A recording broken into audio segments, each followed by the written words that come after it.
Selamat bergabung lagi di sini. Kali ini kita mau coba lakukan eksplorasi mendalam ya dari sebuah kutipan yang Anda berikan. Judulnya Tuhan lebih besar dari masalahmu. Iya, betul. Judulnya aja udah cukup kuat ya. Langsung ke intinya gitu ya.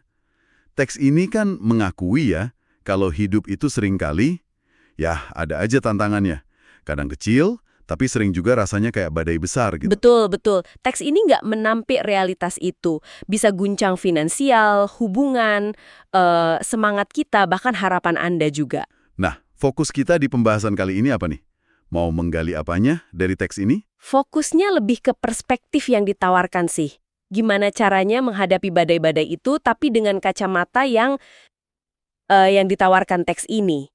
Ada satu gagasan inti yang kuat banget di baliknya. Gagasan kalau ada kekuatan yang lebih besar dari masalah itu sendiri ya.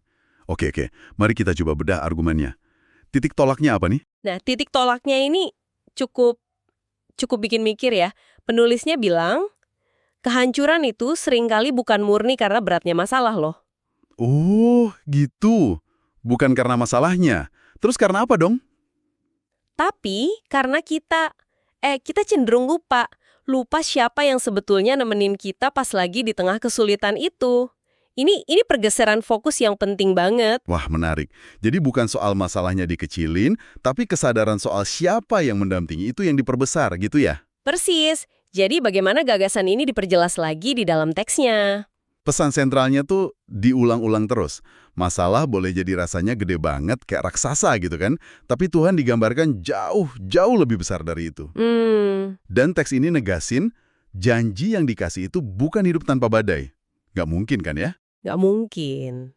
Iya. Tapi jaminannya, badai itu nggak akan bikin kita tenggelam. Nah, ada syaratnya tapi. Selama kita milih buat tinggal di dalam Dia. Tinggal di dalam Dia. Istilah ini kayaknya kunci ya. Gimana penulisnya ngebedain ini dari sekedar percaya biasa aja. Kan banyak orang bilang, oh saya percaya Tuhan. Nah, ini dia nih, bagian yang menurut saya paling menarik. Ini inti pembedaannya. Teks ini mengkontraskan, membedakan banget antara yang disebutnya sekedar percaya. Sekedar percaya itu gimana contohnya? Ya, misalnya keyakinan pasif aja gitu. Mikir, ya Tuhan bisalah nolong suatu saat nanti. Tapi ya udah, gitu aja. Beda sama iman sejati. Oke, terus iman sejati menurut kutipan ini apa definisinya? Apa yang bikin beda banget? Iman sejati itu diwujudkan dalam tindakan sama sikap. Jadi bukan cuma di kepala.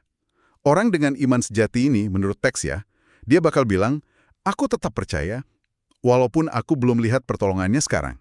Oh, jadi ada kata walaupunnya ya? Iya, aku tetap taat, walaupun aku belum ngerti nih rencananya apa. Jadi ada penekanan kuat di kesetiaan sama ketaatan. Yang aktif, yang jalan terus. Bukan cuma setuju di pikiran aja. Jadi bedanya di komitmen untuk bertahan ya? Bertahan percaya, bertahan bertindak, bahkan pas kondisi kayaknya nggak mendukung atau belum ada jawaban yang kelihatan gitu. Tepat sekali. Penulisnya bahkan sampai menyoroti momen-momen yang ya mungkin nggak kelihatan orang lain. Momen doa sambil nangis atau tindakan taat yang dilakuin diam-diam. Oh. Nah, momen-momen kayak gini digambarin sebagai saat krusial. Saat di mana Tuhan justru lagi bekerja. Diam-diam tapi pasti, gitu katanya. Ini bukan soal pamer iman, tapi soal ketahanan iman itu sendiri. Menarik sekali ya penekanannya di proses yang nggak kelihatan itu. Nah, untuk nguatin argumen soal ketahanan iman dan janji ilahi ini, teksnya kan pakai beberapa ayat Alkitab ya. Bisa kita lihat contohnya? Bisa. Misalnya, dikutip Yeremia 29 ayat 11. Itu kan tentang rancangan Tuhan yang isinya damai sejahtera, masa depan penuh harapan, bukan kecelakaan. Iya, ayat itu sering dikutip ya. Dipakai untuk apa di sini konteksnya? Ya untuk bangun optimisme itu tadi. Bahwa di ujungnya tuh ada tujuan baik dari Tuhan. Oke. Selain itu, ada lagi nggak yang menonjol? Ada juga Pengkhotbah 3 ayat 11. Yang bilang kalau ia membuat segala sesuatu indah pada waktunya. Nah, ini kan langsung nyambung ya ke ide sabar dan percaya sama waktunya Tuhan. Soal timing ya. Kadang kan itu yang paling susah, nunggu waktunya itu. Betul. Nah, buat ngatasin rasa takut pas nunggu itu, kayaknya penulisnya pakai Yesaya 41 ayat 10 ya. Iya, betul. Yang bunyinya jangan takut sebab aku menyertai engkau. Ayat ini kayaknya langsung ngikat janji penyertaan Tuhan itu ke situasi yang nggak pasti pas lagi nunggu itu ya. Benar, ayat itu dipakai jadi semacam fondasi gitu, biar nggak nyerah sama rasa takut pas nunggu jawaban atau perubahan. Kalau kita tarik benang merahnya nih, ayat-ayat ini dipakai buat nguatin ide utama tadi. Biar Anda percaya sama waktu dan rencana Tuhan gitu ya. Walaupun situasinya lagi suram atau bikin bingung. Iya, konsep indah pada waktunya itu jadi sentral banget. Oke. Lalu pesan akhirnya apa nih? Dorongan buat pembaca, buat Anda yang menyimak ini. Nasihat penutupnya cukup to the point ya.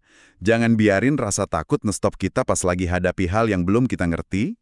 Jangan ragu sama waktunya Tuhan cuma karena rasanya lama banget. Dan jangan nyerah cuma karena hari ini rasanya gelap.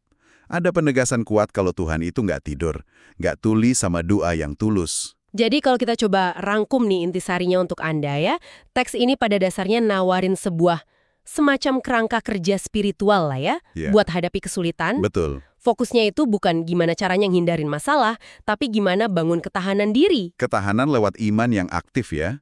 Iman yang kelihatan dari setia dan taat terus-menerus. Bukan cuma keyakinan pasif di kepala. Dan semuanya itu didasarin sama janji-janji spesifik yang dikutip dari kitab suci tadi. Intinya sih, ini soal bangun resiliensi ya. Resiliensi yang sumbernya dari hubungan sama kekuatan ilahi yang diyakini lebih gede dari semua masalah kita. Dan ini juga ngangkat satu pertanyaan reflektif yang menarik juga sih di akhir. Bener, teks ini kan nekenin banget pentingnya proses ya. Proses tetap setia, tetap taat selama masa sulit itu. Bahkan sebelum solusinya kelihatan. Nah, ini bawa kita ke pertanyaan buat Anda renungkan nih. Dari sudut pandang teks ini, apa sih sebetulnya dampak dari tindakan menunggu dengan setia itu sendiri?